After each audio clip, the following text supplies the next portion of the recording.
اس وقت ہمارے ساتھ ایس پی رضا محمد خان موجود ہیں، ان سے اس واقعے کے حوالے سے بات کرتے ہیں، ایک جو افسوسناک واقعہ رونما ہوا تھا۔ ملزمان گرفتار ہوئے ہیں، کیس میں کیا پیش رفت ہوئی ہے، ملزمان کی گرفتاری کیسے عمل میں لائی گئی ہے؟ یہ 19 مئی 2025 کا واقعہ ہے کہ رات کو یہ قاتل پارٹی جو ہے یہ مقتول کے گھر میں ہے، چونکہ یہ آپس میں کزنز بھی ہے اور ان کا ایک بھائی ان کا بہنوئی بھی ہے، ان کے گھر میں آئے اور داخل ہوئے اور گھر میں موجود تمام افراد کو قتل کر دیا، جس میں 6 افراد قتل ہوئے تھے اور ایک زخمی ہوئی تھی، اور ان کا بہنوئی جو تھا وہ گھر میں موجود تھا، لیکن وہ اندھیرا بجلی نہ ہونے کی وجہ سے، اندھیرے کی وجہ سے وہ چھپ گیا اور ان سے بچ گیا۔ ان کی بہن جو تھی انہوں نے اس نے خودکشی کی تھی، تو ان قاتل فریق کو یہ شک تھا کہ اس نے خودکشی نہیں کی بلکہ یہ اس کو انہوں نے قتل کیا ہے۔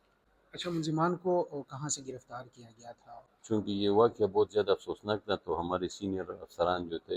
آئی جی صاحب اور سی سی پی او صاحب اور ایس پی آپریشن نے اس کا سختی سے نوٹس لیا تھا، تو ہم نے ایک ٹیم تشکیل دی تھی جس کی سربراہی میں خود کر رہا تھا، تو ہم ان کے پیچھے لگے ہوئے تھے، تو ان کی لوکیشن مختلف جگہوں پہ بدل رہی تھی، کبھی پنجاب، کبھی چکری، کبھی راول پنڈی۔ تو کل رات کو چونکہ ہماری ٹیم ان کے پیچھے لگی ہوئی تھی، تو یہ آئے تھے اپنے بہنوئی کے گھر، تو وہاں پہ ہم نے ریڈ کیا اور ان کو 2 ملزمان کو گرفتار کر لیا، ان کے والد کو بھی گرفتار کر لیا، اور ان سے جو آلۂ قتل تھا جس پر انہوں نے یہ قتل کیے تھے کلاشنکوف کو بھی برآمد کر لیا۔ اس واقعے میں مجموعی طور پر کتنے ملزمان جو ہے تو ملوث ہیں اور کتنے گرفتار ہو چکے ہیں؟ کیونکہ ایف آئی آر کے مطابق تو 3 ملزمان ہیں، جن میں سے 2 کو ہم نے گرفتار کیا، لیکن سرسری تفتیش سے پتہ چلا ہے کہ ان کا والد جو ہے نا وہ بھی اس کام میں صلاح کار تھا، تو وہ بھی 109 کا ملزم بنتا ہے، اس کو بھی گرفتار کر لیا۔ اچھا سر، کیا کہیں گے جو واقعہ پیش آیا ہے وہ ایک خاتون کی وجہ سے، جو ان کی بہن تھی،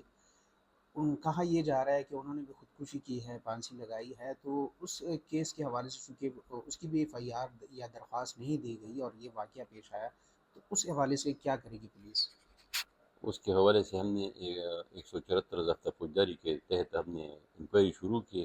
تو اس کا رزلٹ انشاءاللہ 1-2 دن میں آ جائے گا۔ اچھا، تو پوسٹ مارٹم کے لیے دوبارہ وہ کھدائی وغیرہ کی جائے گی ابھی وہ کہ نہیں؟ ہم نے متعلقہ مجسٹریٹ کو درخواست دی ہوئی ہے، ایگزیمیشن کریں گے انشاءاللہ۔